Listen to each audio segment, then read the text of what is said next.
Assalamualaikum warahmatullahi wabarakatuh.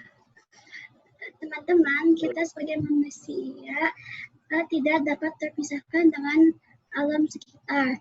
Lingkungan tempat tinggal manusia dianugerahi Tuhan dengan berbagai macam ragam tumbuhan dan binatang.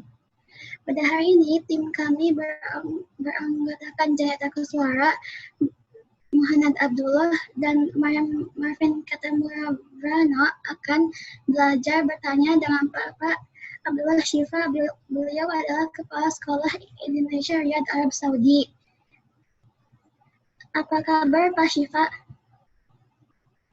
Alhamdulillah sehat, Janet, Muhammad, alhamdulillah sehat walafiat, baik-baik saja. Semoga kalian juga demikian. Sebelumnya kita meneruskan wawancara dengan Pak Syifa. Ada baiknya kita mengetahui riwayat hidup Pak Syifa. Pak Syifa dengan nama lengkap Abdullah Syifa saat ini menjabat sebagai Kepala Sekolah Indonesia Riyadh atau SIR. Sebelumnya beliau juga pernah menjabat Kepala Sekolah di SMP Negeri 2 Peterangan, Jombang. Beliau juga seorang pelatih guru. Pak Syifa merupakan lulusan program Master of Education dan University Southern Queensland atau USQ di Australia, jurusan Pendidikan Bahasa Kedua. Pak Syifa, kita mulai dengan wawancaranya ya. Oke, siap, Janet. Pak Syifa, bagaimana Bapak melihat kondisi lingkungan di Indonesia dan membandingkannya di Arab Saudi? Kondisi lingkungan di Indonesia jika dibandingkan dengan lingkungan di Arab Saudi, tentu saja lingkungan di Indonesia itu lebih indah, lebih asri, lebih kaya dengan aneka ragam tumbuhan dan juga hewannya, flora dan faunanya, lebih hijau. Namun demikian, lingkungan di Arab Saudi juga jauh dari apa yang saya kira sebelumnya. Dulu saya kira Arab Saudi itu dipenuhi hanya dengan gurun pasir, ya, padang pasir. Tapi ternyata di Saudi juga banyak tumbuhan-tumbuhan hijau, banyak lingkungan yang hijau. Jadi, namun demikian, tentu Indonesia lebih kaya lingkungannya, lebih kaya tumbuhan dan hewannya. Gitu, Janet. Menurut Bapak, bagaimana cara kita dapat melestarikan kekayaan alam Indonesia yang kaya dengan flora dan faunanya? Ya, agar kita dapat melestarikan kekayaan alam Indonesia yang kaya akan flora dan faunanya, yang bisa kita lakukan adalah yang pertama, kita budayakan peduli dan cinta lingkungan sejak dini. Sejak anak-anak sudah dibudayakan untuk mencintai lingkungannya dengan mengajak anak-anak untuk menanam dan merawat tumbuh-tumbuhan misalnya di lingkungan sekolah.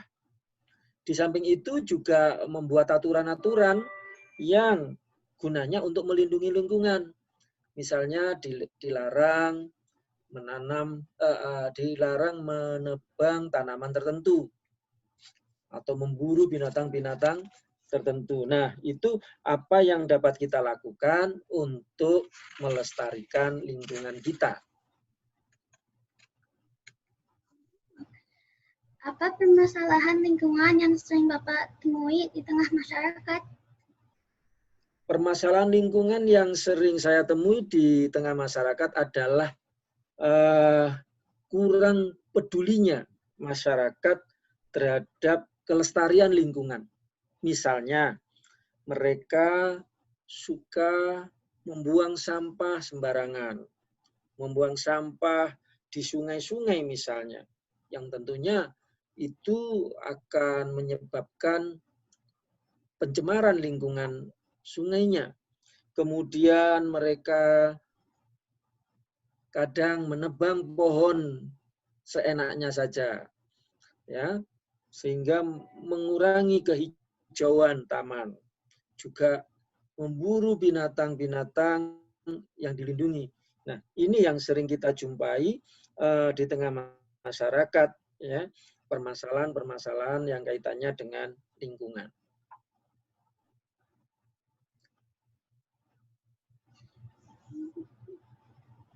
Menurut Bapak, tempat apa yang selalu atau sangat mudah menjadi perhatian masyarakat untuk menjaga kelestariannya? Tempat yang selalu menjadi perhatian masyarakat untuk menjaga kelestariannya adalah hutan. Kenapa hutan? Karena hutan itu kaya akan pepohonan, kaya akan tumbuh-tumbuhan yang merupakan paru-paru dunia. Maka penting sekali untuk dijaga kelestariannya. Tidak ditebangi dengan seenaknya pohon-pohonnya. Bagaimana cara melestarikan tumbuhan dan hewan yang langka dan nyaris punah?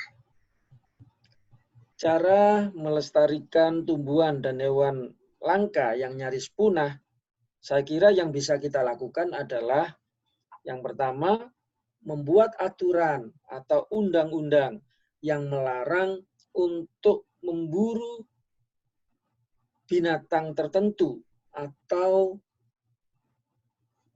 menebang pepohonan tertentu. Misalnya ya, untuk melestarikan burung cendrawasih di Irian Jaya. Nah, burung ini salah satu yang dilindungi. Ya, jadi ada aturan yang melarang untuk kita mempunyai burung itu. Tidak boleh seenaknya orang mempunyai burung itu. Jadi tidak boleh diburu, ya. Tidak boleh diburu. Jadi yang dilakukan adalah yang pertama membuat aturan-aturan yang melarang untuk memburu binatang tertentu atau menanam atau menebang pohon tertentu. Dan yang kedua adalah mengadakan penangkaran hewan-hewan langka itu. Jadi hewan-hewan langka itu ditangkarkan. Maksudnya adalah apa? Supaya mereka tidak punah, dikembangbiakkan. Bagaimana Bapak melakukan pelestarian di lingkungan sekitar Bapak? Yang saya lakukan untuk menjaga kelestarian lingkungan di sekitar saya adalah dengan menanam tumbuhan-tumbuhan di sekitar rumah dan mengajak keluarga serta orang-orang di sekitar untuk peduli, ya, untuk peduli terhadap tumbuhan dan mau merawat tumbuhan yang ada di sekitar kita. Apa saran Bapak untuk kami dan anak-anak Indonesia dalam rangka melestarikan lingkungan tumbuhan dan hewan? Saran saya untuk kalian semua dan anak-anak di Indonesia pada umumnya dalam melestarikan lingkungan adalah cintai lingkungan di sekitarmu, baik itu flora maupun faunanya. Dengan mencintai lingkungan, maka kalian akan mau merawat dan melestarikan flora maupun fauna yang ada di sekitar kita. Itu saya kira. Oke, terima kasih Pak Syifa atas kesempatan wawancara ini. Semoga jawaban-jawaban yang Bapak berikan dapat menambah pengetahuan kami dan dapat kami praktikkan dalam kehidupan sehari-hari. Terima kasih banyak. Dan terima kasih kepada teman-teman yang sudah menonton wawancara kami dengan Pak Syifa. Semoga berguna semua. Terima kasih.